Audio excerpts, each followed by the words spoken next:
ದುರ್ಗಾಪರಮೇಶ್ವರ ದೇವಸ್ಥಾನ ಮಂದಿರ ತೀವ್ರ ಅಮೃತ ಹಸ್ತದಿಂದ ಚಾಲನೆ ನೀಡುತ್ತಿದ್ದಾರೆ. ಪರಮೇಶ್ವರಿ ದೇವಸ್ಥಾನ ಮಂದಿರಕ್ಕೆ ಇದರೊಂದಿಗೆ ಗೌರವಾನ್ವಿತ ಅತಿಥಿಯ ಪ್ರಯಾಣಿಕರು ಕೂಡಿಕೊಂಡು ಚಾಲನೆ ನೀಡ್ತಾ ಇದ್ದಾರೆ. ಅವರಿಗೆ ಸುಂದರವಾಗಿ ಹೊರಟು ಬನ್ನೆರಳಕಟ್ಟೆ, ಜಾನವರಕಟ್ಟೆ, ಶಿರೋಮೂರ್ತಿ ಹಾಗೂ ಮಣಿಕಲ್ ಮತ್ತು ಅರಾಡಿ ಕದ್ರಂಜಿ ಸಾನ್ನಿಧ್ಯಕ್ಕೆ ತಲುಪಲಿಕ್ಕಿದೆ.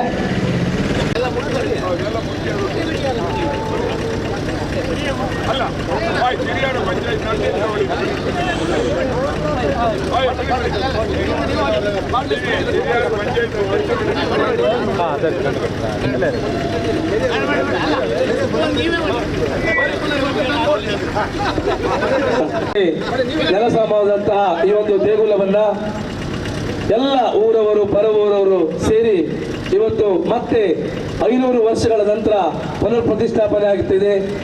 ಈ ಒಂದು ಬ್ರಹ್ಮ ಕಲಶೋತ್ಸವದ ಪ್ರಥಮ ಕಾರ್ಯಕ್ರಮದ ಅಂಗವಾಗಿ ಇಂದು ಹಸಿರು ಹೊರೆಗಾಣಿಕೆಗೆ ಈಗಾಗಲೇ ಸುಮಾರು 15ಕ್ಕೂ ಹೆಚ್ಚು ಗ್ರಾಮಗಳಿಂದ ಬೇರೆ ಬೇರೆ ಸಂಘಟನೆಗಳು, ಮಹಿಳಾ ಸಂಘಟನೆಗಳು, ಶ್ರೀಶಕ್ತಿ ಸ್ವಸಹಾಯ ಸಂಘಟನೆಗಳು, ಸಹಕಾರಿ ಸಂಘಗಳು, ವಿವಿಧ ದೇವಸ್ಥಾನಗಳು, ವಿವಿಧ ಯುವಕ ಮಂಡಲಗಳು ಇಲ್ಲಿಗೆ ಆಗಮಿಸಿದೆ. ಈ ಒಂದು ಭವ್ಯ ಹಸಿರು ಹೊರೆಕಾಣಿಕೆಗೆ ಚಾಲನೆಯನ್ನು ಕೊಡಲಿಕ್ಕಿದ್ದಾರೆ.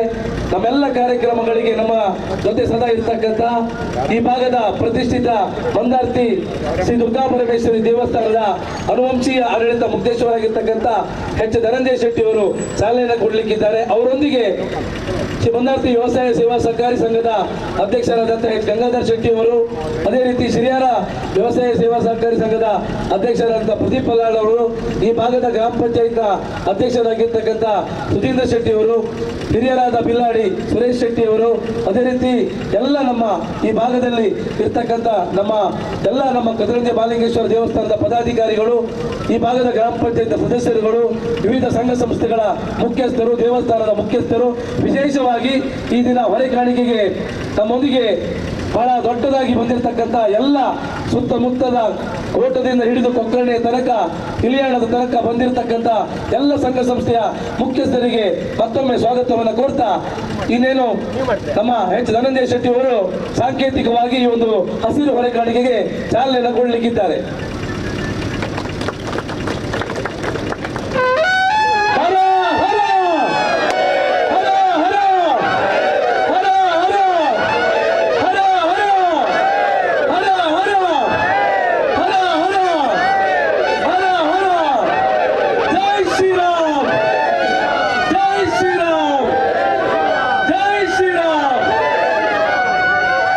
ಇರ್ಬೋದು, ಅದೇ ರೀತಿ ಎಲ್ಲ ನಮ್ಮ ಸಂಘ ಸಂಸ್ಥೆಗಳ